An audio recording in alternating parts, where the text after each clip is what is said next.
Hey guys, how you doing? Welcome to the live stream. Always, well, it doesn't always, but it always kind of feels a bit awkward and a bit, yeah, it always feels awkward starting off with the live streams and some of the YouTube videos as well.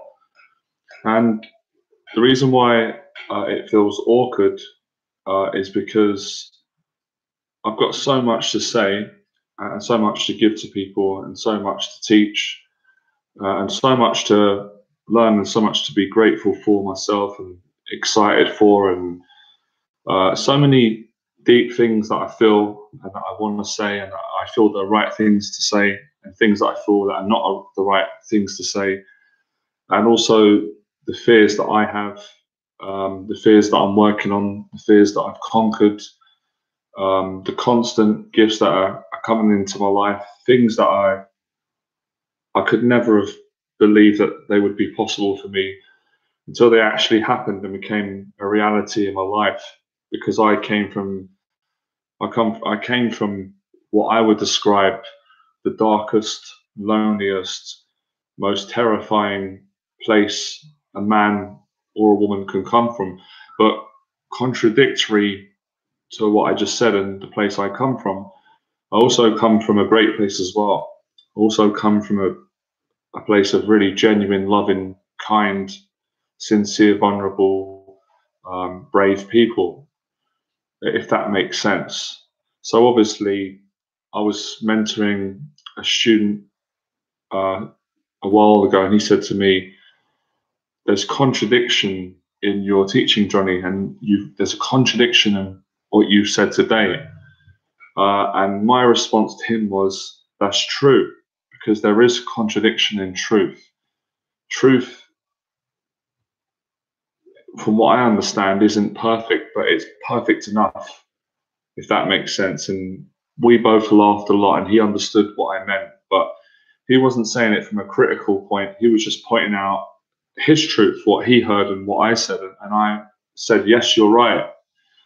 So, with all that said, that's why sometimes coming onto a live stream and saying, "Hey guys, thank you for coming to the live stream," sometimes it doesn't feel very natural, because it feels like I know most of you so well. A lot of you know me well. You know me through the videos and being online, and you're getting to know me as well, and I'm getting to know you.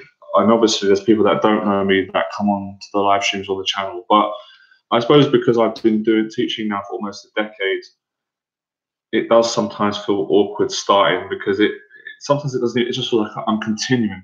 So anyway, so what I'm passionate to speak about, and what is definitely true at this moment in time, is depression, and also helping men to attract women in the right way, from a place of honesty, confidence, that from the best possible way that there is. So that confidence building, working through very a lot of fears and stuff like that. So the main theme of today, and we'll work from that, will go naturally wherever I'm going to go in the talk. So I will also integrate your questions with my talk. Sometimes I won't answer your questions if I think your questions are abusive or dishonest, or or too egotistical or too dramatic. If your questions are coming from that place, I might just not answer it. So don't take it personal. Or if you do take it personal, that will be part of more confidence that you need to build in yourself. But I will answer the questions if they're genuine, and especially if I've got the answer. And I'll also make a point of saying, I don't know everything, and I'm not a guru, and I'm not claiming to be a guru, and I don't want to be. But I'm a teacher, and I'm very experienced, and I'm a student as well. So all of the stuff I'll be sharing with you guys, I practice this in my own life. I succeed with it. I fail as well. And I also have my struggles with the teaching, because it is very, very challenging, difficult, demanding, but it's also very beautiful. It's very doable for everyone. And it's very open to anyone that wants to receive teaching and wants to practice it. So, depression. So, in case you've never met me before, I'm really proud. I'm really proud. I'm very honoured, and I'm very humbled, and I'm very grateful to put my hands up and to say that I've struggled with depression all my life. So all my life, from as young, my early memories of struggling and suffering with depression and experiencing depression was a little boy, 9, 10, 11, maybe younger. So it started from a young age, and depression has followed me all the way up to how old I am now. So I'm 35 years of age now, 35-year-old man. What I will say is, because I don't want to exaggerate, because that would help people.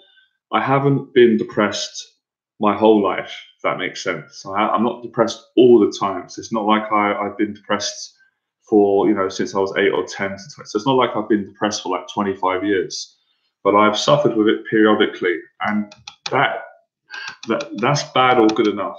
Whether you suffer with it a couple of years, and I've had periods where it's been so unbearable, it's completely broken me. It's completely just humble. It's just destroyed me, but I've also had it in light periods. What I can say now is, and I'm so happy and excited, is that I'm not depressed right now. I'm not depressed anymore. I've got myself out of depression.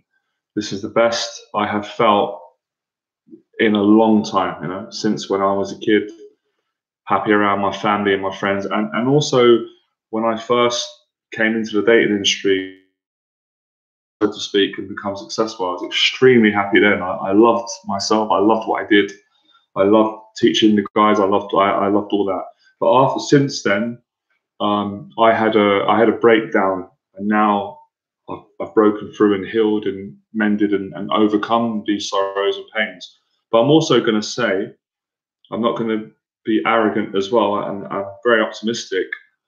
I am prone, and I know that I'm vulnerable to get depressed any time in my life. So you see me happy now. I could get very depressed next week. I could get really down tomorrow. In the future, I could fall into complete mental illness. So the reason why I say that is not because I'm a negative person. It's because I'm being respectful of depression and fear and anxiety. At the same time, I'm very confident I won't get very badly depressed. So I feel, and I know, I don't want to scare people off with this language as well and get too emotional and go too deep. But I always believed, when I was younger, and I couldn't really intellectualize it, I always believed, I felt honestly that God wanted me to help people. That was my gift. I was never quite sure exactly how I was supposed to help people, how that would look. That didn't matter too much. I just knew I had a gift to help people, to reach them, to love them, to have friendship with them, and give them that support. And that's what's made me feel great about who I am. That's what's got me. That's what's got me well. So I didn't do this by myself. I'm not a teacher who is. I'm not a teacher who says he did it all by himself, and I never did it all by myself. So I'm extremely grateful. There were so many people that helped me when I was at my lowest point. So many people came forward, family members, professionals, doctors, psychologists, therapists, even former clients that I privately reached out to when I was in a time of real struggle. These people were so kind and genuine. They helped me. A couple of people from my past, old childhood friends, came out of nowhere and helped me. People helped me financially. People gave me money because I was struggling. They gave me food. They gave me support. They gave me friendship. I went to communities as well. Like some people from the church helped me, and I went to other places. I went to Krishna Center, and they helped me. So many people helped me. But what I will say is, all the people that helped me, they helped me to help myself. I played a big part in this. I had to work tremendously hard to get my mental health really good again and get back to feeling good about myself, being confident. So miracles happened to me that I can't even explain. And when I was going through my depression, I seriously thought my life was over. And I don't want to run the risk of exaggerating, but a lot of horrible thoughts were entering my head, and there were lots of thoughts of committing suicide to end it all. But the great thing is, I never did that. But there were, so I think the best thing I can say is anyone who's going through depression, and I'm not talking about people, and I'll be very strict about this as well, because I don't tolerate drama and feeling sorry for yourself. So obviously there's a difference between generally being depressed and mentally not well and in pain, than someone who's in a bad mood because they didn't get a pay rise, or they're angry because their football team lost, or someone is upset because, you know, their friend didn't message them back on Facebook. That sort of behavior, that's just where we need to grow up. That's not, you know. So having been in depression deeply and come out of it, I have a lot of, it's the teaching. It has it's changed my life. I didn't realize how much you could learn from pain. I didn't realize how much confidence you could get from going through pain. It's just hard to put into words, and that's why I said earlier on, it's difficult sometimes coming on and teaching to the world, because it's like, where do I start? It's so deep what I'm learning. It's so truthful. It's so honest. And I guess to a lot of people, it's quite offensive as well. You know, the truth, it will also offend people, but I'm not obviously meaning to offend, but these are things that will just naturally happen. So, and I'm also going to say as well, what other things do I need to say? Yeah, I had to take personal responsibility. So, so I'm going to go through. This is going to relate to helping you guys to get more confident with women. So I'm just trying to find the right time to answer the questions, because this feels the talk feels great. I want to keep talking. Let me just introduce. Let me just say hello to all of you, so you can feel that I'm acknowledging you, and I'm not just talking out. Thanks, Lesbos, for coming on. Obviously, I'm getting to know you because you've been coming on the streams for a while. Thanks, Nabil. Bean Source, thanks for coming on. Obviously, we've spoken a bit more closely on Skype, and you've been on the live streams. I know you personally. Thank you. Thanks, Jeremy, for coming on. I know you quite well. You've been coming on the live streams, comment on my videos. Thanks. Thanks, Joe. I've got to know you really well. And I've got a sort of sense that, and I know this probably speaks for all of you, but I got a sense, Joe, that we've got a lot of similar things going on. So that's why we can understand each other and inspire each other. So thanks for coming on. Thanks for the support.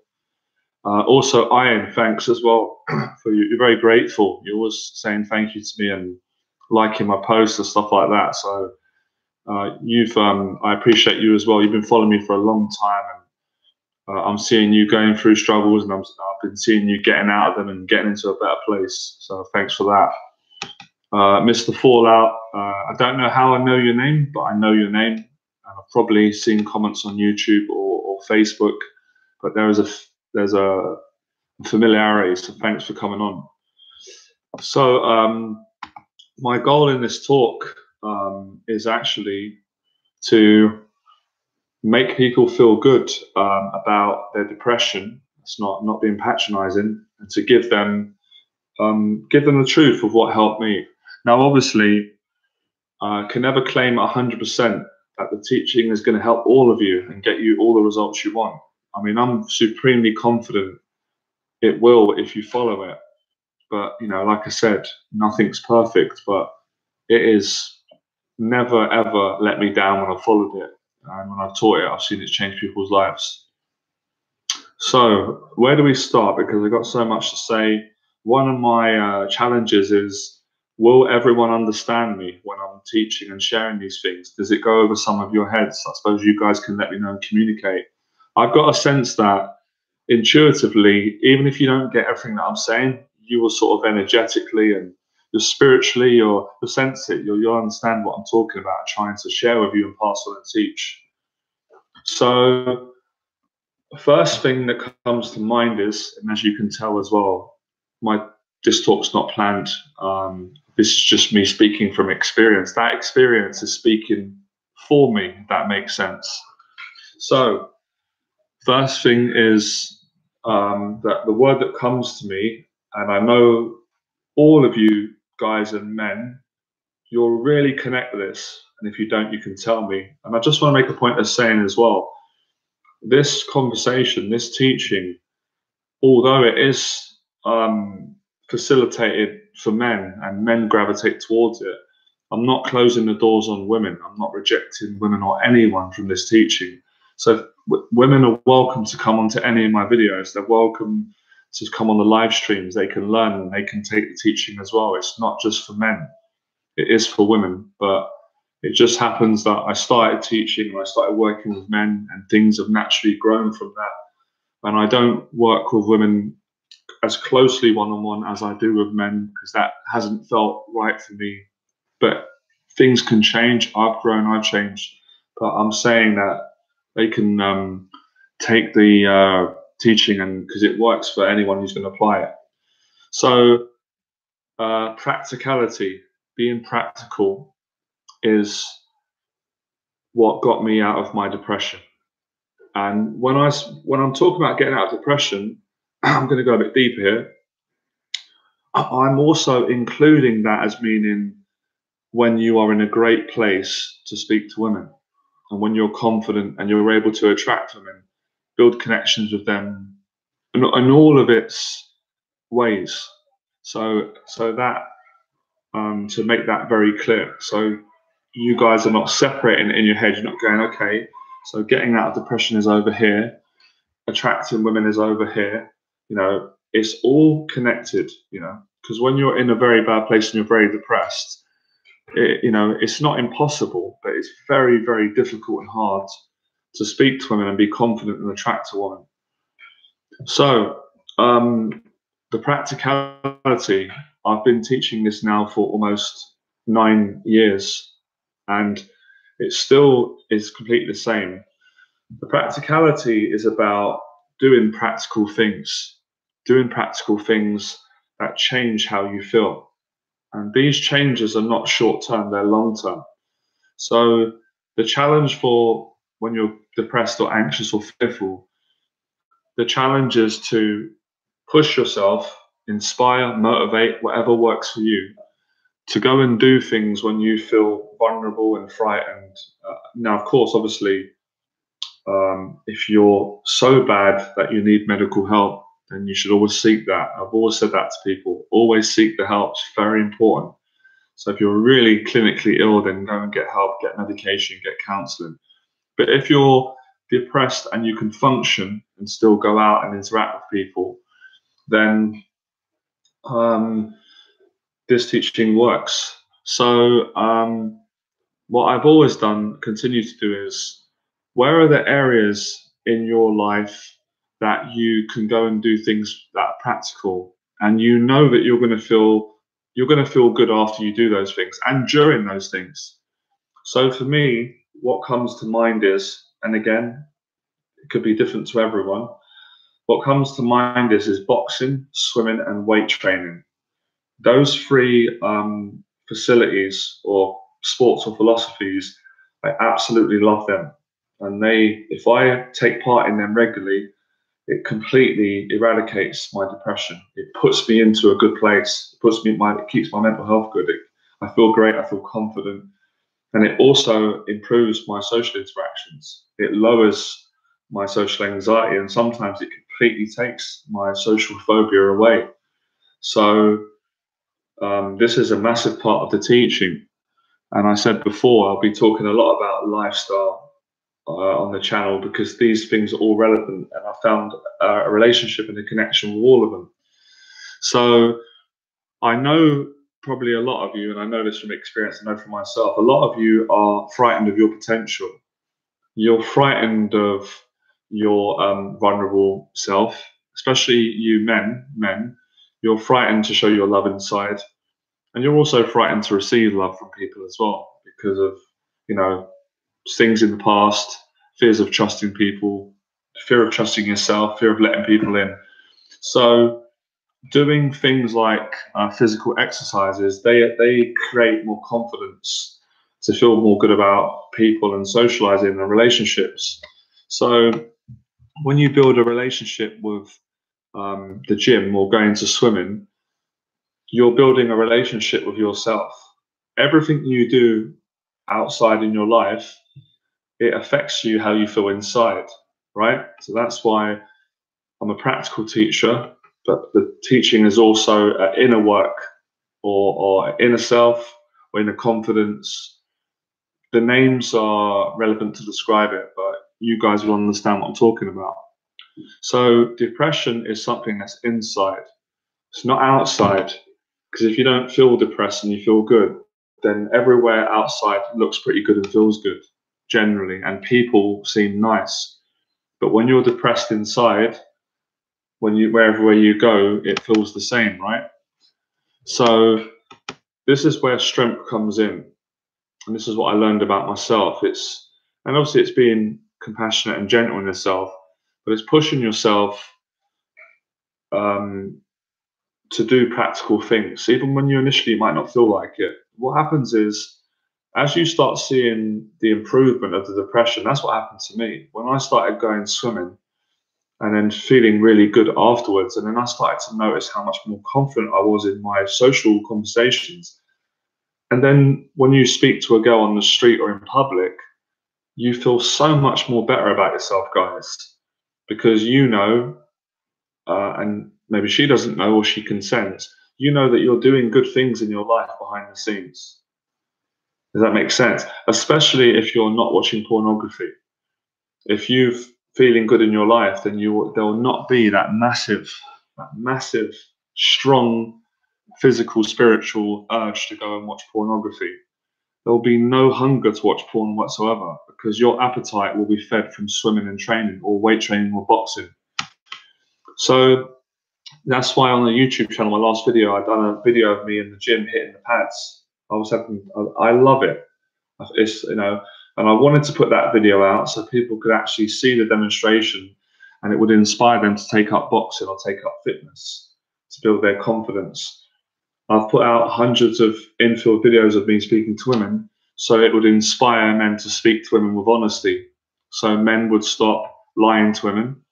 Men would stop using tricks and facades and pickup lines, and you know, coming at women with aggression and anger and jealousy and insecurity and self-hatred, to inspire them to lift themselves out of those places and to get that out of themselves. So it's all about taking practical action. And when you take action and you face your fear, you know, this feeling of satisfaction is long lasting. It's the best feeling in the world. And that's what takes the neediness away. That neediness that a lot of you are feeling around women, that need that you want their approval. You want them to like you so much. You're frightened if they don't like you. Terrified, actually, petrified, even more truthfully, and shaken in your boots. And, you know, and every single voice in your head that's telling you you're not good enough. You know, these are signs that more inner work needs to be done. Because if you generally face all you can face in your life, you won't feel that way around women. It will be the opposite. You'll feel so confident, but not arrogantly.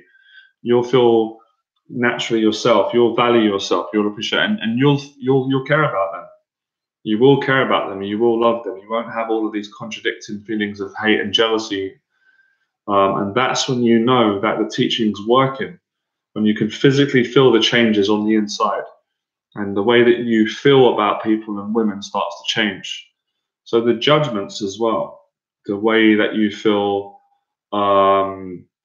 judgmental towards yourself, because human beings we naturally are. I still am, but I'm massively improving at it.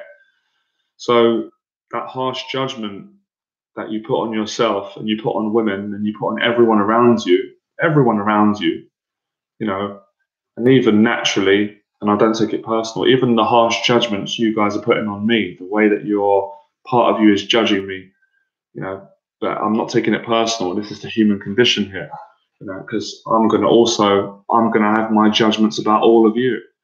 And I have to be careful not to run wild of that, because I wouldn't be able to help you guys, love you guys, and do the right thing if I allow my personal insecurities and judgments to take over. Then I wouldn't want to help you on the video.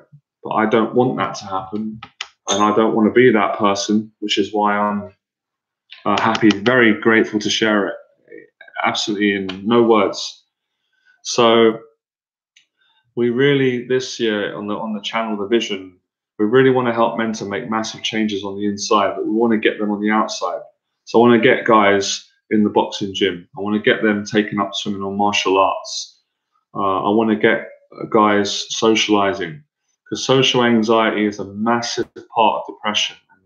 Everyone I've ever mentored, they've all had social anxiety at some level. And I've had my own social anxiety, so I also know how that feels. And I've overcome social anxiety in periods in my life, or massively reduced it. So everything I'm saying today is relevant, and this is why it feels so good to say this. So, yes, of course, and you guys are making great progress. It is important, of course, that you go out and speak to women. We don't want to get so deeply into, spirituality or good living, and then lose track of the main purpose of what you guys want to do. And that's, you want to speak to women, you want to feel good about it, you want to connect with them. So you must do that as well. And as you know, Johnny Berba did that. I did that for many years, and I still do it. Even though I don't do it as prolifically as I used to, because there's not a need to do that anymore. When you do something for a long time and you're very happy with where you've got to, and it may not feel as natural, but you still, it's important that you're speaking to women. That will help you to get out of depression as well. Also want to say as well is that patience as well is so important, and I've struggled with that myself. I struggled with that all my life, and the patience comes from anxiety unconsciously. It comes from anxiety, it comes from fear, it comes from anger, it comes from worry, it comes from worrying that you're not going to get it, or it's going to be taken away from you. It comes from sometimes jealousy as well. It's happening for other guys, they're doing well with women. Or Johnny's doing well with women. Why am I not doing well? Why am I being ignored and rejected and abandoned? When you can start being more patient, you immediately are in a better place, and women will naturally be more attracted to you because of that confidence. I'm going to just try and use simple words so I don't confuse people, because I'm tempted to use very deep words because they feel right for me, like stillness. But confidence is stillness. True confidence is stillness.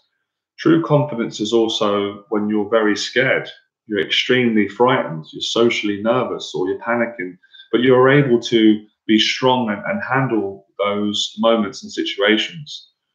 So now I'm going to speak to you guys about terror. I'm going to speak to you about being absolutely petrified. I'm going to speak to you about being so frightened that you feel like you're going to die, or so frightened that you feel like everyone is going to judge you and expose you for being a fraud, or people are going to completely see everything about you, everything that's bad, everything that you've done that was wrong. But equally, they're going to see everything kind in you, everything good in you. Now, for many years, I didn't know that it was okay to be terrified. I thought it's a mistake, you're wrong. I've learned otherwise.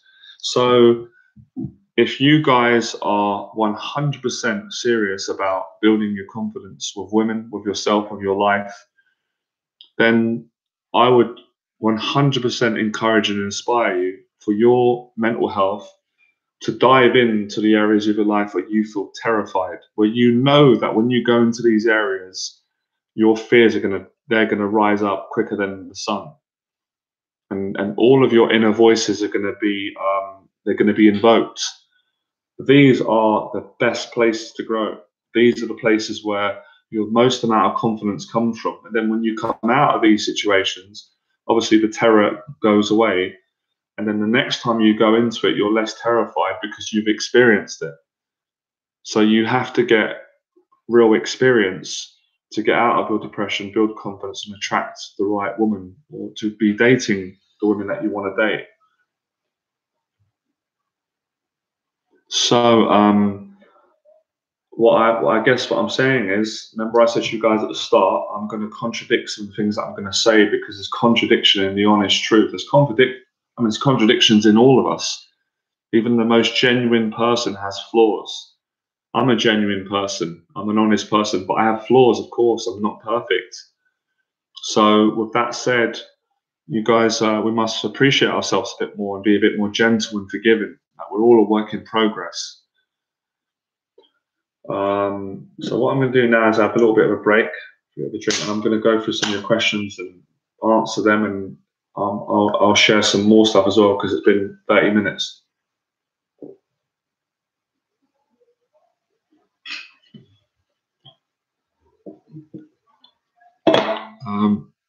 Do you guys want to ask me some new questions, or do you want me to go over these comments, questions, and read through them and answer them? So I'll just give you guys a couple of seconds to decide. Am I doing any talk soon? Actually, I am. I will be doing a talk, and I don't know the exact date. You guys, I'll let you know. So where are we now? I'll definitely be doing a talk next month. I would say in the next 3 weeks' time, I'll be doing a talk. So you guys can join my newsletter if you like, which is, you go to my website, I'll leave it here, I'll leave the link. And then you can, if you join my mailing list, when I've got events or talks coming on, I will notify you. A second, how this? I've completely forgotten how to. No, here it is.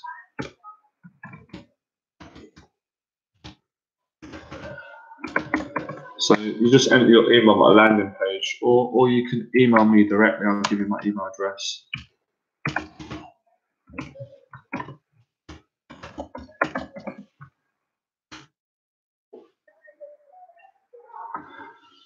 I haven't found a cameraman yet. I haven't found the right person to work with me, but I'm being very patient. I'm extremely confident and I'm excited. And I know that I will meet the right person. And that's just why I'm taking my time as well. But everything that's going to happen, it's going to come in due time. Do I ever visit the north of England? My geography is really bad. Please apologies, Mike. Excuse me, Michael. So you just point out specifically where you mean. I'm mainly in central London or West London, but I have been to Birmingham and Brighton and different places. So sorry, your question's gone over my head a little bit. Not at the moment, no, but I have it in the past. The ebook is still in progress because I wrote so much of it, and then there's so much more to. Oh, okay, great, Manchester now with you. I've been Manchester 10 years ago, and I haven't been Manchester since. But I am actually inspired. I will be coming to these places this year. There's a lot happening. I am moving about a lot, and I'm really enjoying it because I have spent a lot of time in central London over the years teaching and doing the YouTube videos and and socializing and dating. So I am naturally at the moment. I am on the move. I've got a lot of energy, so I will be doing events and stuff like that because I love London and I'm proud of where I'm from and I love the UK. So yeah, I'm glad that you asked me that. So these things will be happening. The ebooks will be done. Places like Manchester and Birmingham and Liverpool, Leicester and Portsmouth. I'll be going to all these places and talks and stuff like that. So yeah, it'll be nice to meet you. And I'm sure if we're meant to meet, then we'll meet. Well, we've already met now, but if we're meant to meet in person and have a coffee and a chat, then I'm sure we will. Actually, it's great that you guys have asked me questions, because now you've helped me to bring the teaching out better. So one of the big things I learned in recovery when I was going through my depression, and I've learned this being in a great place which I am in now, and even from the past. And I know all of you will get this, and I'll go deep, and then I'll try and explain it in very practical terms. All of us, right, me included, of course, we all have an element of real neediness in us. All of us do. We have this need where, like, if we like someone, I need to meet them, you know. And I'm not being arrogant when I say this, because I'm no big shot, but I also know that I've got greatness in me, and I fully believe in myself, and I know that there's no one out there that's better than me, and I'm not better than anyone. We're all on the same level. But it's learning how to relax more. So, you know, that urge, guys, when you might say, I need to meet Mike Tyson, you know, or I need to meet Tyson Fury, or I need to meet Johnny Berba, you know, I need to hang around with him. I need his approval, you know, I need his techniques, or I need his love, or I need his attention, or I need that girl, I need that beautiful girl that I keep seeing every week, who works in, she works in the Starbucks. I fancy her so much. I think about her, I fantasize about her. I know I'd be good for her. She needs to see how much of a cool guy I am. I need her. Or I need the money. I must get the money. You know, I'm poor without the money. I can't buy that. All of us have it. We all have it when we cut the BS. Everyone has this. But you can definitely, I'm doing it now. It's working for me in my life. You can reduce that neediness. So, of course, you want these things. Of course, we want to meet our heroes. We want to connect with people. But if we want to meet them too bad, then that means we don't really want to meet them then, because that means that we want to be dishonest. We want to take things from them. We want to manipulate them.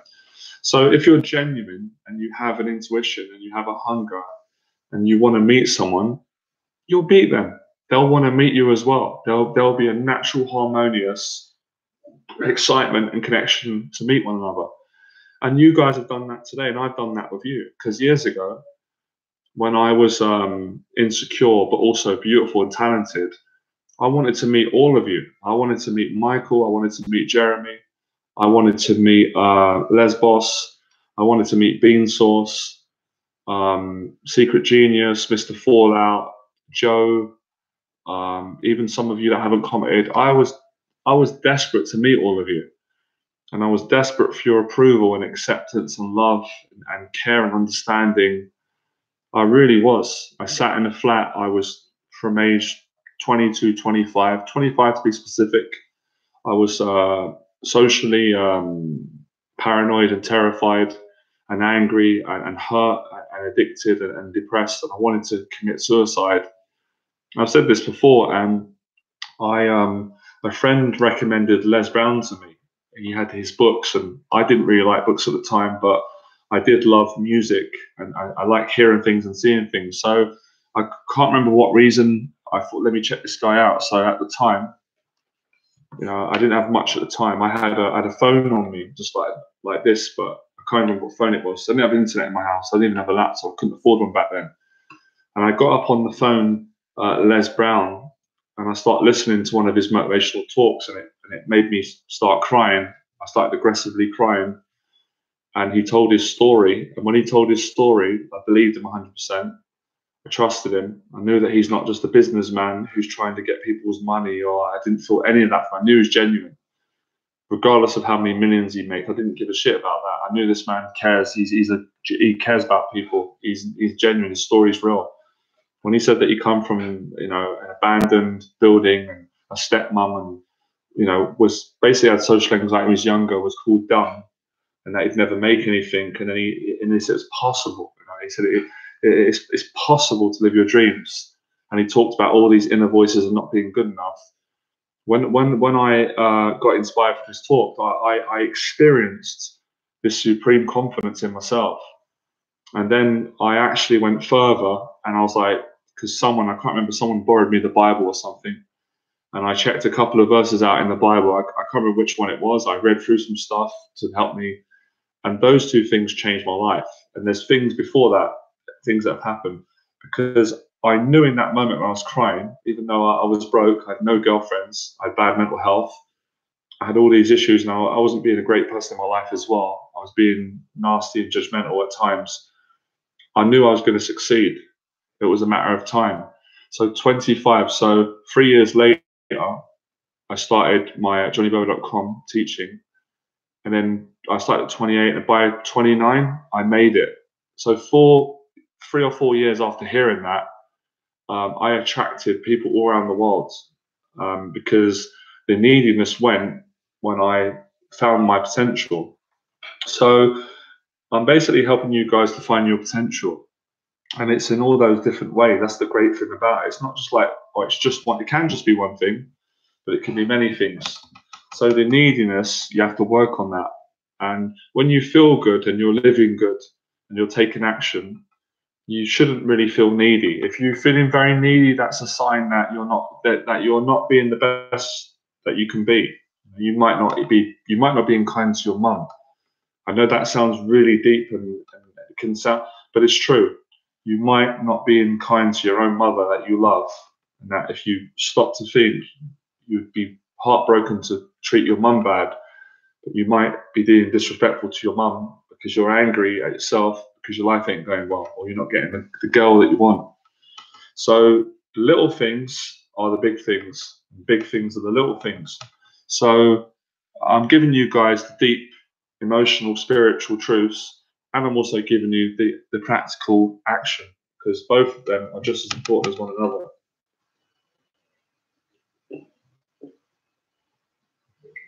No? So dreams come true, but you've got to play your part. So that's what I'm going to say. Let's read some more questions. If any of you got any more questions, please ask me. You can ask me questions about women. You can ask me questions about confidence or getting over depression.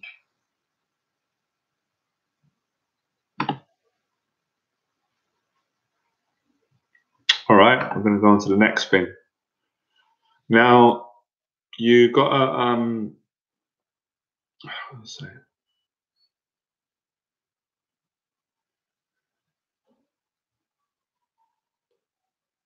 Oh, that's interesting. Yeah, Proverbs and some good wisdom. That's good. Yeah, as I was saying this, boss, I can't remember specifically the exact verse that I read or chapters, because it's been an ongoing kind of relationship with faith and better living and wisdom. But all I know is that the stuff that I read helped, and I'm talking about anyway. That doesn't matter. But yeah, that's great.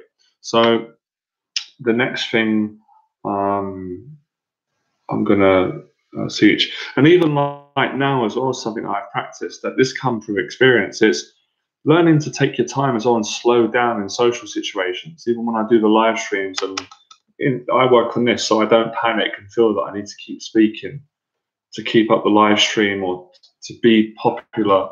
Just taking the time, relaxing, just getting relaxed in your own presence and own company. Because a lot of us, myself included, as guys, we don't allow ourselves to be relaxed around people because we're socially anxious, or we're worried about being judged, or we're worried about being caught out, or we're excited about people seeing our potential, and we're excited about making them feel amazing. But if you slow down, you will start to feel really good about yourself. And of course, this is a technique on how to speak to women on the street more. The better you get, the more simpler it looks. The better you get with women, the less that you say. The better you get with women, the less you need to convince them to go on a date with you.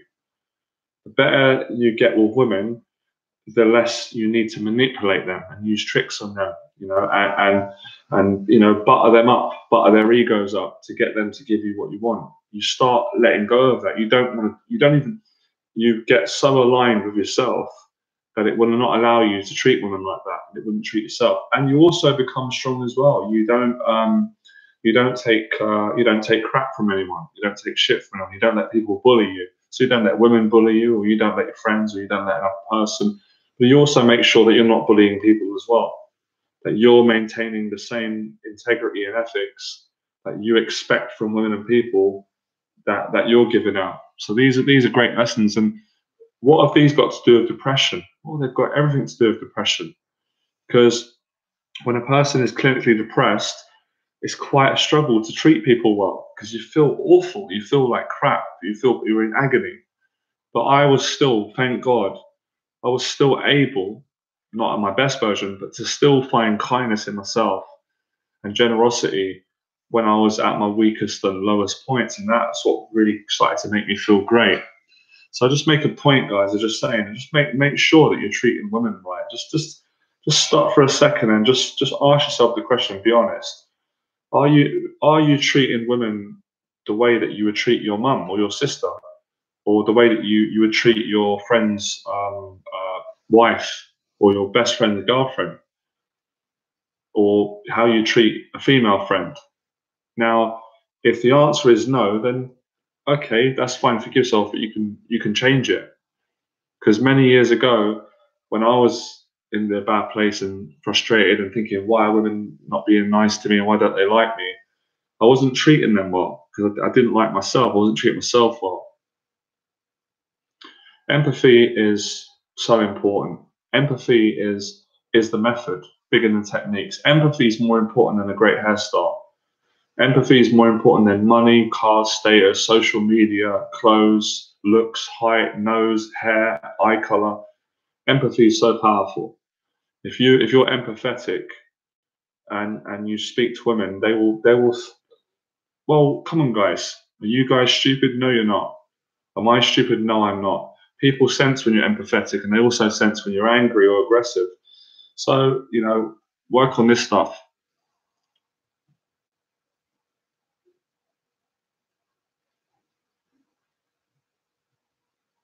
Cheers, Esbos. That sounds good. And even from the way you read, you're right, and you're a very good writer. Your writing's beautiful, in your punctuation. Just from just from the positivity and the alignment from the verse you wrote, I can feel that coming over to me. I can feel that historic wisdom and power. So I'm not going to say if I'm going to read it or not, because I might not. Or I might be completely drawn to it. But if I do, I'll be thanking you for bringing me towards that material. But that actually brings up a lot of goodness in me. It reminds me of my father, my dad, because growing up, my dad, he always spoke about great men like the Roman Empire. He taught me about history, and he loves all that stuff and still does. And even though I couldn't always understand all of it, I didn't know every emperor. I just loved the passion that my dad has for it and continues. So I feel a great wisdom and truth in that stuff, man. It sounds great. So nice word. You've used the word internalizing. So today I'm helping you guys to internalize these practices. And basically, if we cut the BS, it's just about we're practicing being more honest, loving human beings, which is a good thing for all of us, right? Because we all are challenged by this, but we should be more inspired, because if it's challenging, it has amazing value, which it does.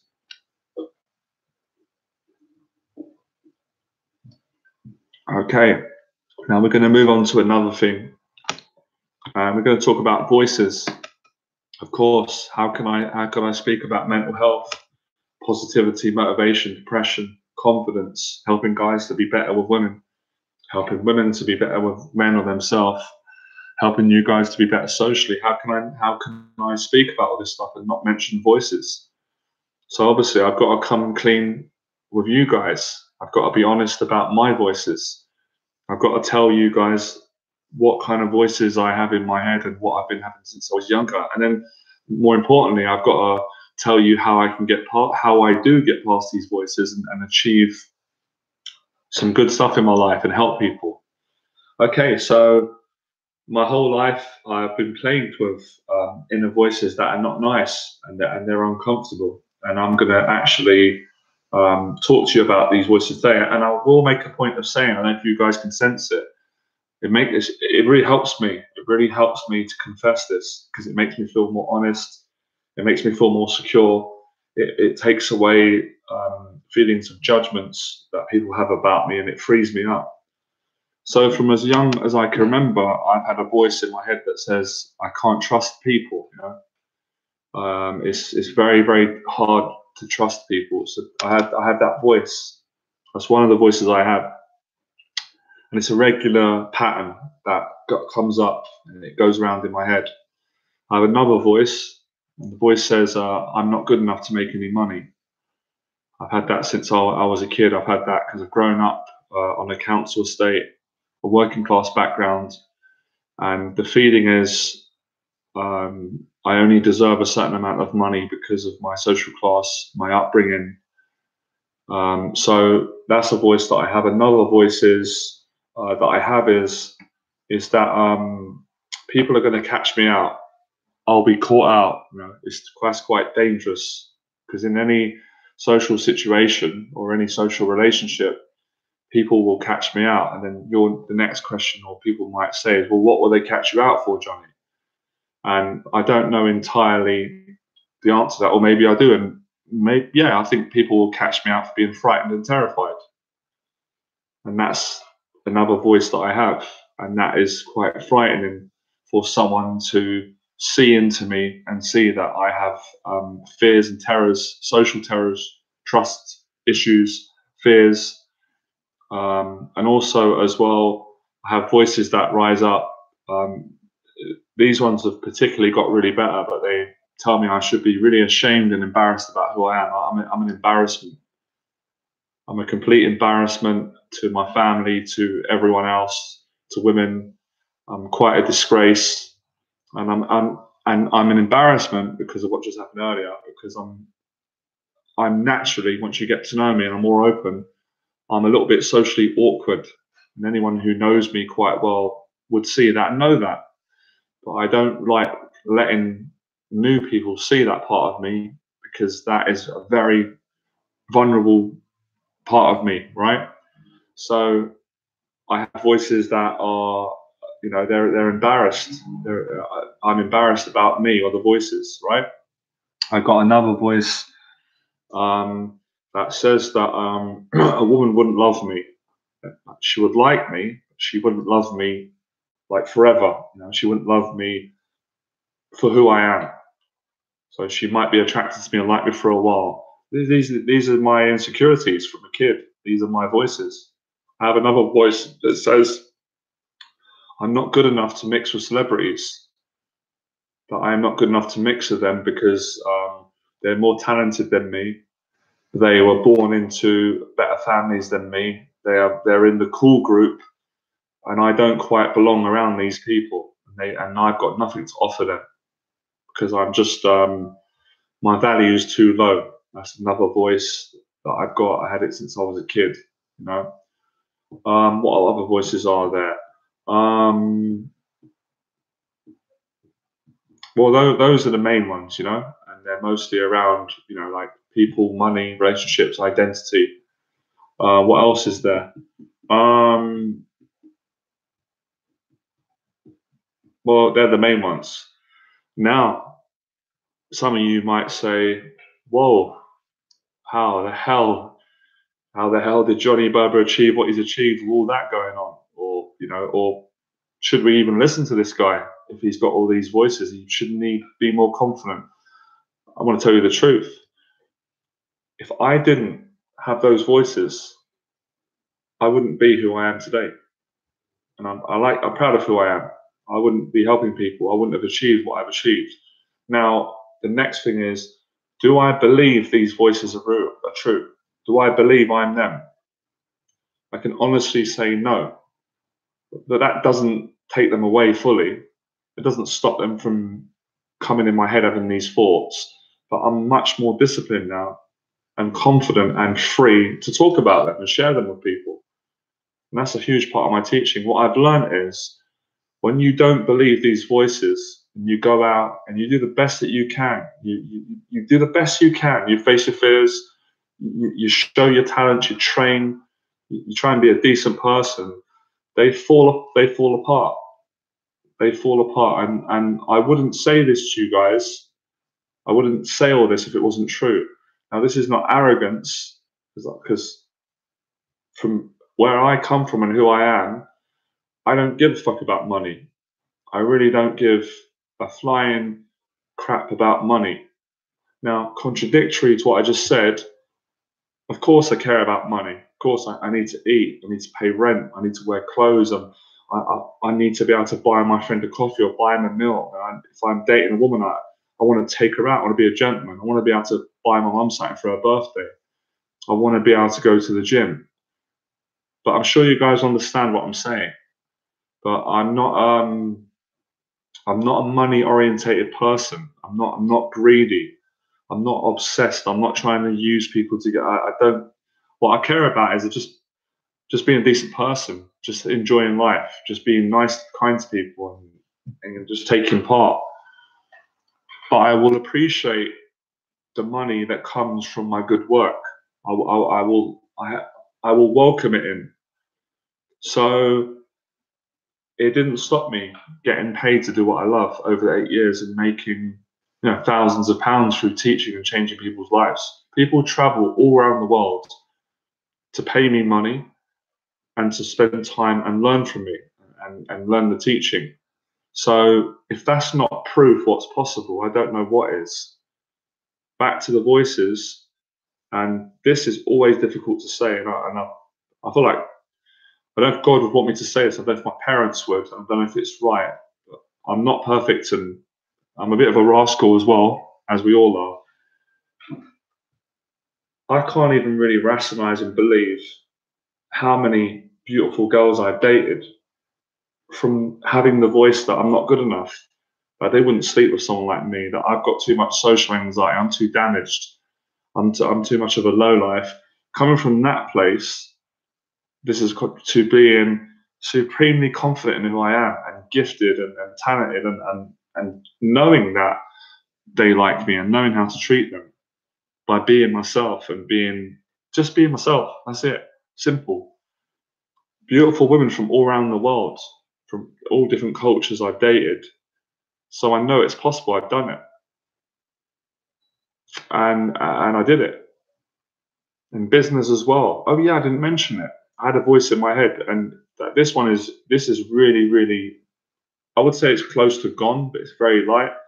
I had a voice in my head that said, I don't deserve to be a businessman or run a business or to get paid. I haven't got a right to do that. That's arrogant. I'm pathetic. I'm a complete joke. I should just do a normal job. But I did normal jobs growing up, and I really appreciated them, and I gave it everything I did. And I was a decent person in the jobs, but it wasn't for me. So I worked as a postman. I worked on building sites. I worked in retail stores. I worked in call centers. I worked on market stalls. I done cleaning, um, removals. I did all this stuff, and I realized that this ain't for me. I can do something that I love and something that I'm better at, and I found teaching. So I teach people how to override their voices, because it's the voices that are either stopping you or propelling you to succeed. So it's possible. I had a voice that said to me, "You're never going to be socially comfortable and confident with people because you've got this social phobia, anxiety, and you're paranoid." It's not true. It's not true. I've had the best conversations in my life. I've got to be honest about this. I think the best conversations I've had in my life have been with my clients. Even though, that's the truth. Probably, actually, yeah, better conversations with them than even women that I've dated. And of course, I've had some great conversations with women, but the best conversations I've ever had in my life are with clients, because I'm forced to tell the truth. I'm forced to be honest. Not forced. That's actually, sorry, maybe that's the right word. I'm inspired. It's a complete surrender. It's not, I can't resist it. And then it brings out the best of me, and then it brings out the best in them. So the conversation that I'm having with you guys the voices in my head said, you can't have this with people. I had a voice in my head when I was younger that said, you can't be honest with people. Can't trust them. Can't tell them the truth. They'll take advantage of you. Can't say these things to people. They'll think you're not a man. You can't say them. They'll think you're an idiot. They won't respect you. They'll bully you. They'll manipulate you. They'll betray you. Look at that. Look at that mental illness. Look at that insecurity. All this, that's what I had. And I've worked through it and proved that's not true. I can be honest with people. I can say exactly what's on my mind. I can say what's in my heart. And they won't take advantage of me. They won't try and bully me. And if people were to try and bully me, then I would self-defense. I'm not a pushover. I'm not a pussy. I'm a strong man, but I'm not a bully either. But usually, I never need to use my physical attributes or my self-defense, because they love it when I speak to guys like this. They're in tears, or they've got so much joy. They're so happy. They say to me, I've never been able to speak to anyone like this, not even my family, not even maybe my wife, not even my friends, not even my colleagues, because they're not honest fully. I can't be honest with them. But with you, Johnny, I can't believe you're letting me say these things. And you can be honest. You know, you can trust me. And if you don't trust me, that's fine. You don't need to trust me. Like my mentor said, Jeff, you just need to trust yourself. If you trust yourself, then you don't need to trust me. And then everything will work out for you. And then I'll give you what you want. So make no mistake, one of the things I've realized, this really got to my heart, and this is not judgment or criticism. Everyone's got voices. All my heroes, who I love, who I would do anything for. If they were homeless, I'd let them stay in my house. If they went broke, had no money, I would give them money. I would buy them food. If I saw them walking down depressed and all their friends left them, all their celebrity friends left them, and they lost everything, I would help them. All of them, these great people, they've all got these voices. And I know that all of you on this live stream, you've got these voices too. But these voices are not who we are. They're not who I am. And that was the greatest discovery of my life since being a young kid. I didn't realize I weren't these voices. And it's okay to have these voices. It's okay if you get a voice that rises up and says, well, I don't really like how Johnny Berba's face looks. Or I like his approach, but I don't like the way he speaks to women. Or Johnny Berba's good, but this guy is better than him. Whatever, it's fine. Because it's just thoughts. It's the healthy ego, even though the ego is absurd and crazy. But it's called being human. But obviously, you don't want to act on negative thoughts and voices, because then you go out and ruin your life, ruin other people's lives. But it takes courage to admit your voices. And when you can admit your voices, then you can overcome them. And then you guys can make money. Then you can date the girl of your dreams, or you can have a great date in life, or you can do a job that you love, or you can have friends that you love, or you can have these amazing honest conversations, or you can travel. You can do whatever you want. But you've got to face these voices by facing fear and practical. So when I go and do swimming, it's not just all about me. I beat those voices that say I'm not good enough. I can't be loved, can't make money, haven't got a right, haven't got nothing to offer people. I just don't. The confidence, the belief it's a different level of consciousness, and that's what I'm wanting to speak to today. Get in touch with that part of you. Basically, talk to your hearts, and that, because that's what it's about.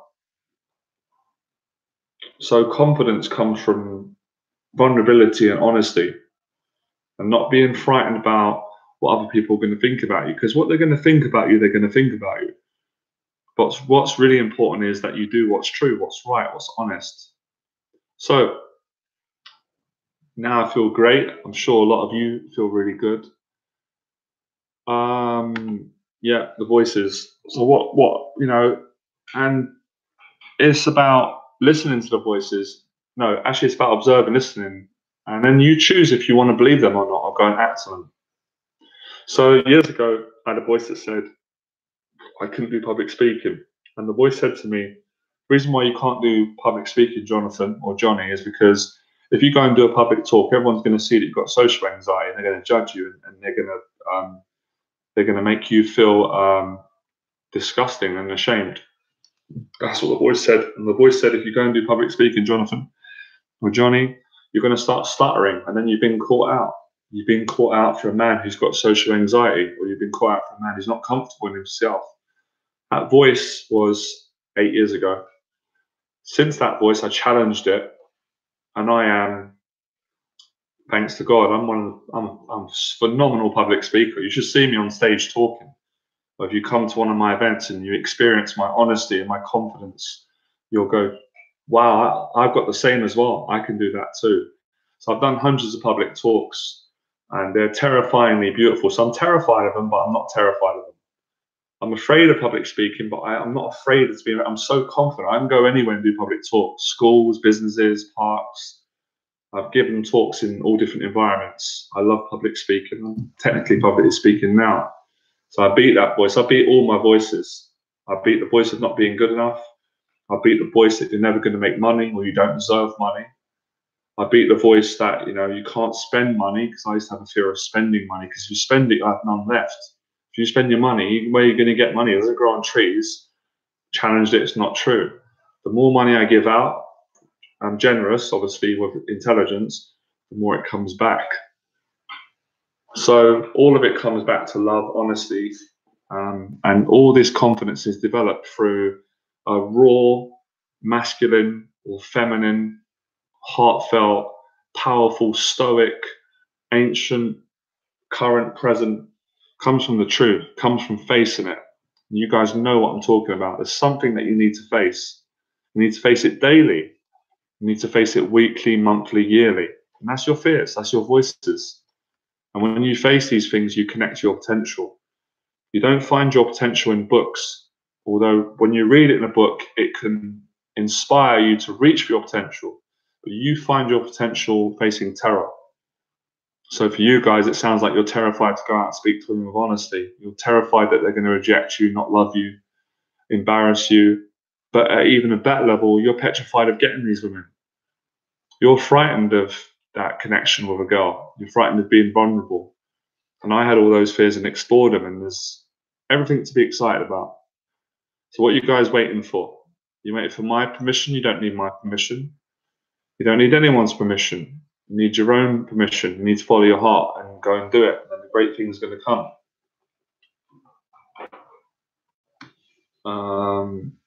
Cheers, Fearless. Welcome, California. Another guy who's been following for a long time.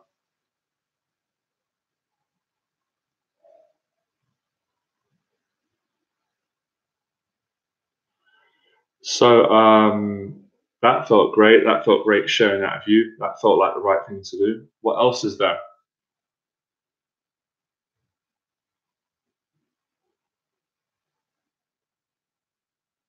Yeah, of course, sharing. Because, yeah, I have to be honest about myself. It's a conflict, a fear of sharing with people. Why should I share with people when they're going to not give me nothing back? That insecurity in men and women. And basically, what you're saying is, why should I be kind to people for no reason? But that attitude, that mentality will get you nothing.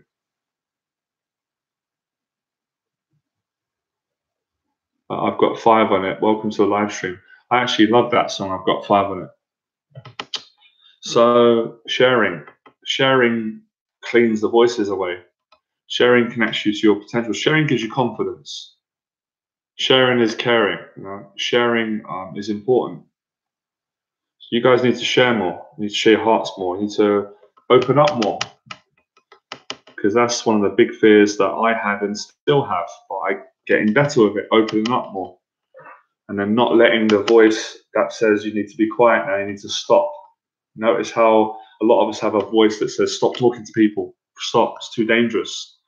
But if you listen to that voice, you won't find a beautiful girlfriend or wife or date or friends. Because just as you stop, you've just sabotaged your success. I've seen this with a lot of students when I take them out in public in London and help them speak to women. They'll be talking to a girl. They're honest. They compliment. In mid-conversation, it's going great. The girl likes them. And just as the connection's about to get deeper, they evacuate, they leave. They say, okay, it was nice meeting you. And then when they walk off, I say to the student, well, first of all, what do you think you did well there? And they go, yeah, I stopped the girl well. I spoke to her. I was honest. And then I say, but why did you leave then? How come she left? Oh, I left because I felt like that was it, that she didn't want to talk to me any longer. And I go, that wasn't what I saw. I didn't see that. That's not true. What I saw was you got afraid of you got scared and you left. You left the conversation because it went well. If it wasn't going well, you'd probably stay in it. But you got scared that the girl was going to like you, and then you're scared to go deeper.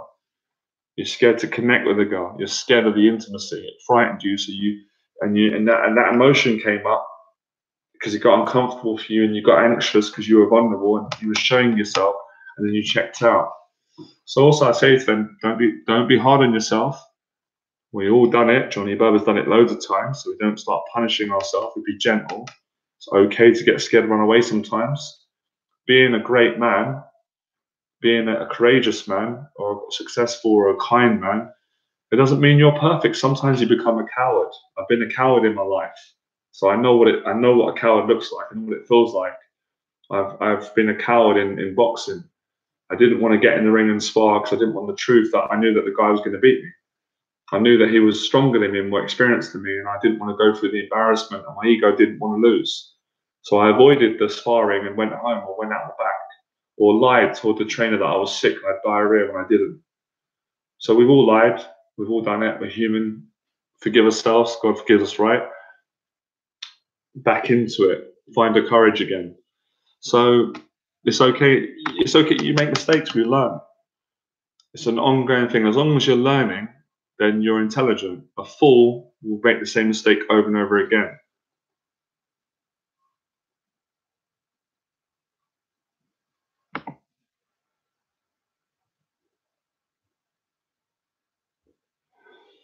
I'm not sure what you mean by that, Lesbos. Explain that word. Do you think you can? I don't know what that word means too much, though. The DIV. Explain that for me. Thanks.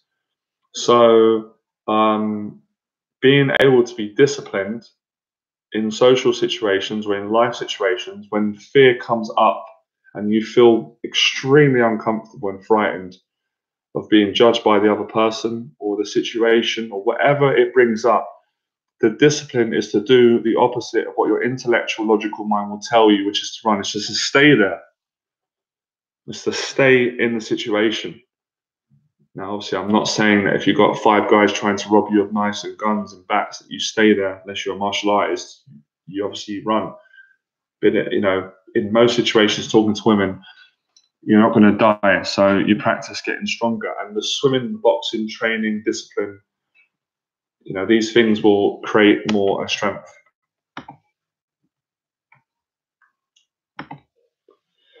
We're going to finish soon, guys. I want to actually, because the plan to do an hour, I've gone over 13 minutes.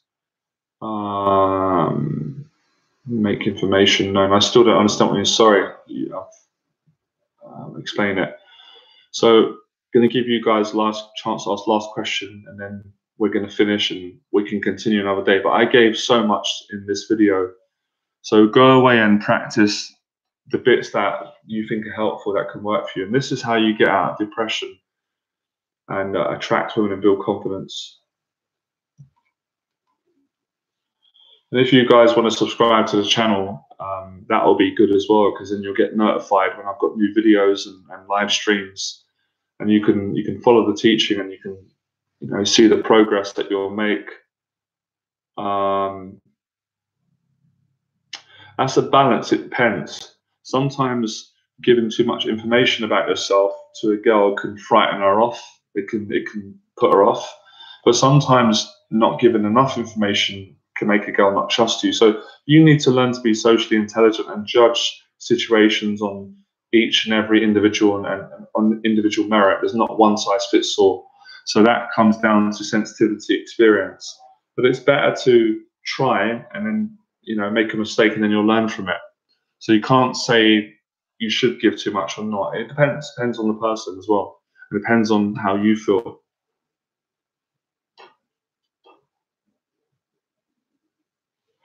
Again, if you feel shame, if you feel ashamed around women, then it sounds like you need to work through a lot of negative inner voices and you need to face more of your fears. So let's just say that you were eating healthier in your life, you were being more positive, you were being less judgmental, you were just you wasn't watching porn or doing negative things or taking too much drugs or drinking too much alcohol, and you were going to the gym regularly and enjoying fitness, or you had something like that you like, right, and something that made you feel good.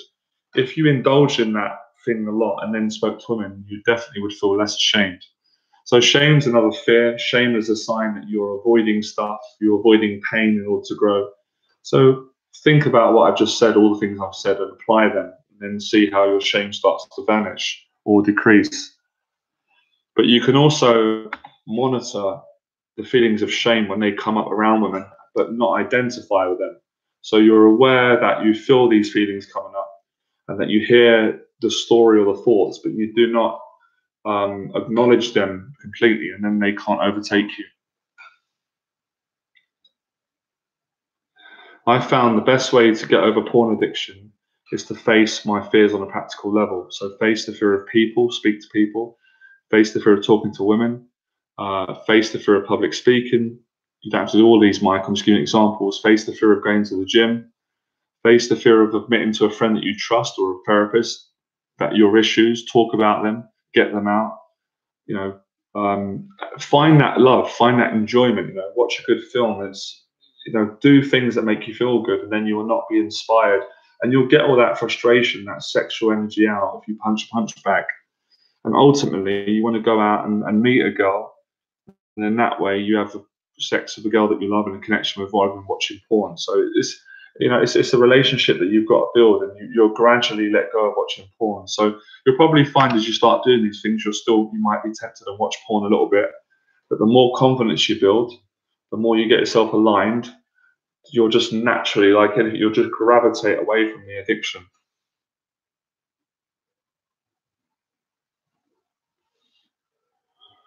So we'll talk about addictions quickly, and we'll end on it as you guys have mentioned it.